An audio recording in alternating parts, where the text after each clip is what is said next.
Welcome back to Bloom. Seniors are struggling with depression, isolation, and severe anxiety during the pandemic, but there are ways to help.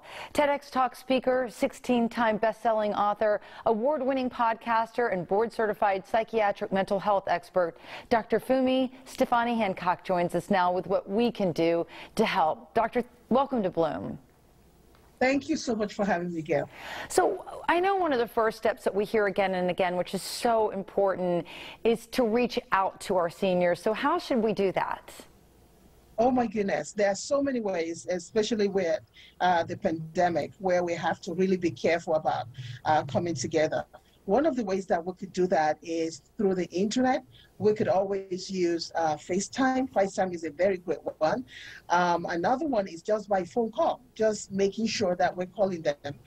Because how many of us know that according to CDC, about 7 million American adults over the age of 65 experience depression every day. Now, top it with the pandemic that we're going through. So please reach out. And can you ask about their mental health? I mean, is there a proper way to do that? Now, a lot of our adults, they do not want to bother us. Many of them at that age feel that they are a burden to people. So one of the ways you could do is take them out, call them, and just ask, just point blank ask them, how are you doing? Are you okay? Are you getting out? Are you meeting people? Are you eating out? Are you watching TV? So those are signs that will tell you. If an elderly person tells you that they're always in bed all day, then you know there's trouble, no me. And how can we help them have safe socialization? Well, one of the ways that we could also do that too, because we know of COVID, is by texting. We can text. Some of them can actually text.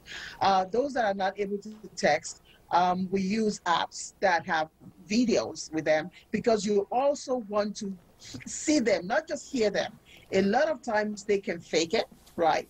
By just saying, "Oh, I'm fine, dear." But if you put them on FaceTime, you can literally look straight into their soul and know if they're truly fine. So I would always advise video is a very great way of doing that. And what are some of the activities that maybe we could suggest or help out with to help fill their days? Wow. Many of them love to go out with other elderlies like themselves. Some of them love gardening. In my practice, I've seen some of them that say they love to write. So they join little groups. Not a lot of groups, but little clubs that have writing in them, reading in them, going out shopping at the same time in a bus. So those are activities that, of course, you have to practice safety right now with the pandemic. But those are great activities because they are always bored. Many of them tell me right now that they are bored to the tilt. And so bringing them together with all the elderlies will definitely make their day.